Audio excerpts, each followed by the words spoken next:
Today is the 8th of August, 2025. It's early in the morning, and I am sort of in a playful mood, no more than usual. The day is gorgeous. How do you say it? Gorgeous. Gorgeous. Gorgeous. Gorgeous.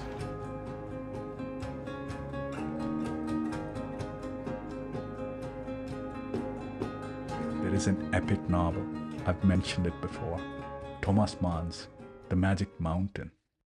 We have our hero, Hans Castorp, early 20s.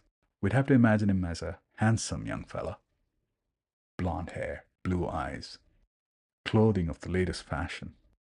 He's kind of a loner, and that would be easy to understand because he lost his mom and dad early. He was brought up by his grandpa, who also passed away. But he does have inheritance, extended family, uncles, to take care of the estate needs. We say he's kind of a loner because he would say things like, I prefer funerals to parties. And why? He says he likes that solemnity while in company, with serious conversations, truth, reality. He's that kind of guy. He's just finished his education, an engineer. The young man has a firm offer of employment at one of the biggest shipbuilding yards. And so now he's off on his little summer break. He's going to visit his cousin for 6 weeks. You're him, who's undergoing treatment for a respiratory condition at a sanatorium in Davos, Switzerland. On his train journey up the mountains, he's already feeling a sense of uneasiness, as if the mountain is playing some tricks on his mind. No, that's just a little side note. His cousin greets him, and there's warmth and joy in the reunion. And over the next few days, he gets comfortable with the surroundings. Now and then there'd be his cousin's take on the different patients, and just the goings on at the sanatorium. There's opportunity to mingle with other patients, and the dining hall is one of these places. It's where Hans begins to notice this other patient, Claudia Chauchat. He falls madly in love with her, but not yet. In fact, he's kind of irritated with her. The careless way she would let the door slam shut each time she enters. He's noticed how she picks at her bread, uses her fingers to roll it into balls before tossing it into her mouth. It is not at all the way the ladies in Hans's social circle would behave. But he falls and falls, keeps on falling.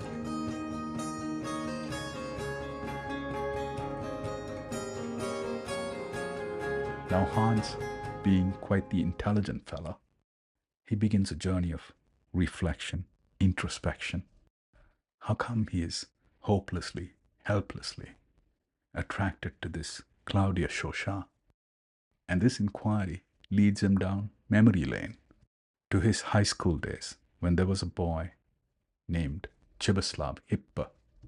Hans had felt this wild admiration to this kid in his school. Attraction, almost love. Couldn't say for sure. They spoke to each other only on 2 occasions. When Hans had needed to borrow a pencil, and Chibislav lent it to him, saying, "You be careful with that now."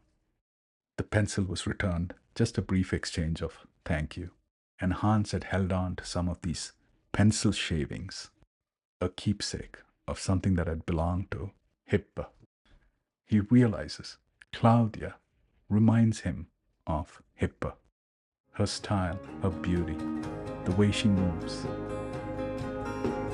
Standing on the water, casting your bread, while the eyes of the idol with the iron head are glowing. In this little story is a theme explored by Albert Camus. This collision between nostalgia and absurdity. Absurdity. Camus says absurdity is a component that we can use within the human condition to to make things whole. Distant ships sailing into the mist. You were pouring a snake in both of your fists. A hurricane was blowing. The examples of absurdity is not just in one thing, but in all things when we come to understand the human condition, according to Camus. If we see a man armed only with a sword attack a bunch of machine guns, we might agree this is absurd. It's absurd to everyone except the man with the sword. In another setting, let's say in our middle age, we are trying to climb this mountain. We're a bit out of shape, and so we are huffing and puffing with each step. Camus would say, the revolt of the flesh is also the absurd. With the truth so far off, what good will it do? I think I know where I'm going. The next video would be to tell the myth itself or an interpretation of Sisyphus. Nothing is told to us in mythology of what happens after this man is punished. Yes, he continues pushing the boulder up again and again to eternity. But has anybody asked him, is he sorrowful? Is he happy? Where is his head at? That's all I have. All you have? Yes, for today. Let today be like tomorrow. Goethe said that. He also said, we live looking forward and learn looking back.